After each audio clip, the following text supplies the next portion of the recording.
ito, pero bakit biglang nag-press con siya at nilaglag nila kagad si Franco Mabanta? Sinabi niya na si Franco Mabanta, hindi kaibigan ni Bongbong yan, hindi kaibigan ni Bongbong. Wala namang sasabing kaibigan ni Bongbong yan.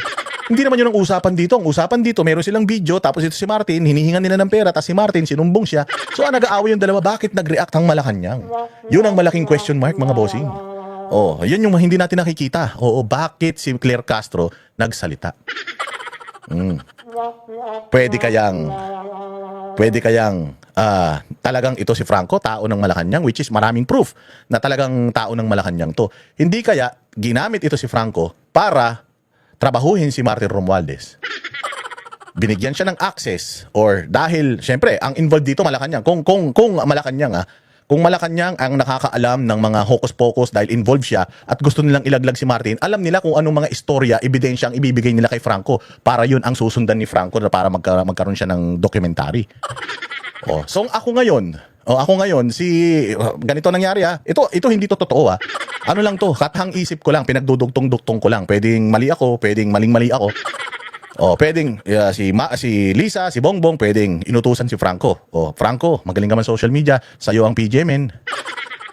Ito yung ito yung ginagawa naming mga transaksyones. Ngayon, ito yung sundan mo. Lalabas yung pangalan ni ni Martin. So ngayon, ako naman si Martin, alam ko, tinawagan ako ni Franco nung tao ni Franco. So alam ko, sino amo ni Franco? Kaya nag-video siya ngayon. Kaya nagbigla siya nag-vlog. I will not go down alone. Na it's not just the Congress, it's not me, it's the executive. 'Di ba gumanon siya? Bakit? Bakit siya biglang nagsalita ng ganun out of the blue? Kasi nga siguro kung totoo itong nangi-extort sa kanya ito, alam niya sinong amo nito. Yung nasa taas. So dahil pinapatrabaho mo ako, ikaw, pinsang kita, pinatrabaho mo ako dito sa aso mo, pucha, delikado ako at dahil diyan susunugin ko kayo. Pina-entrapment niya ngayon. Pagka-entrapment sa kanya, nagpanik yung Malacanang mga bossing. Nag-press ko, tapos sinabi, hindi namin kaano-ano yan, hindi namin kilala yan. Hindi naman sinasabing kilala nyo. Wala naman kayo sa istorya, wala naman kayo sa awayan nila. Bakit nag-react kayo? Ayun. So, posible na si Franco talaga inactivate nila para trabahuhin si Martin Romualdez. Ito ang naging problema niyan. Ito naging problema. Ito istorya ko lang to, hindi to totoo, napanaginipan ko lang to Ito si Franco, na tao nila, naglaro siya sa dalawang ilog. Pwedeng ganun. Nakakapanood ko ng TV. Pwedeng naglaro siya sa dalawang ilog. Inutusan siya nito ang taas ng boss niya para trabahuin si Martin. Ngayon, hindi naman usapan na kakausapin niya si Martin at ipapaalam niya. Siyempre, hindi niya ipapaalam na iniimbestigahan niya si Martin. Pero iniisip siguro nitong mama na ito, pabagsak na rin tong dalawan to O baka habang nag-iimbestiga siya, nakita niya na involved yung dalawan na to. So ngayon, naku po. Pabagsak na to, paalis na to. So, tuso, nakipag-usap, try niyang ibenta. Para kumita siya. Kumita siya ng doble. Pwedeng ganun kasi kumita na siya dito, sa nagutos sa kanya, tapos kikita pa siya dito.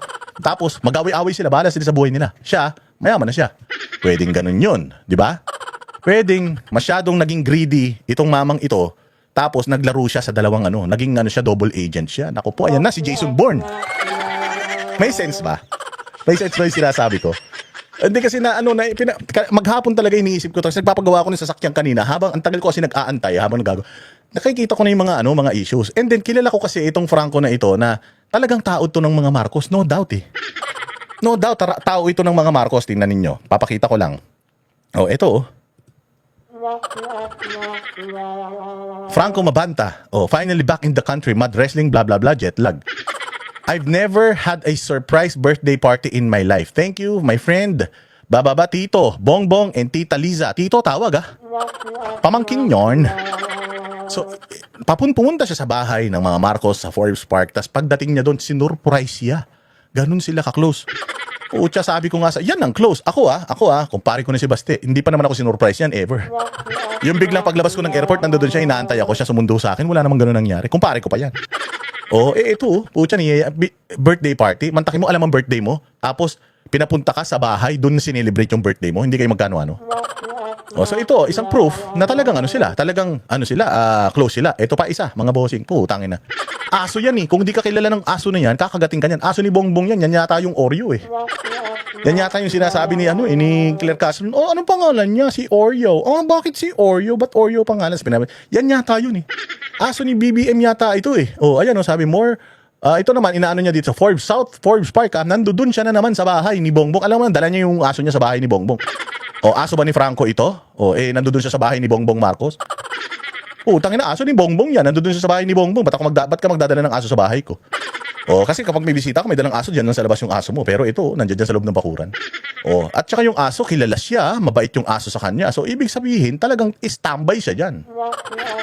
Dito sa post na ito, pinagmamalaki niya si Bongbong Marcos. So may connection itong Franco Mabanta na ito, mga bossing, sa mga Marcos. Kaya nga sinasabi ko, fake news peddler talaga ito si Claire Castro.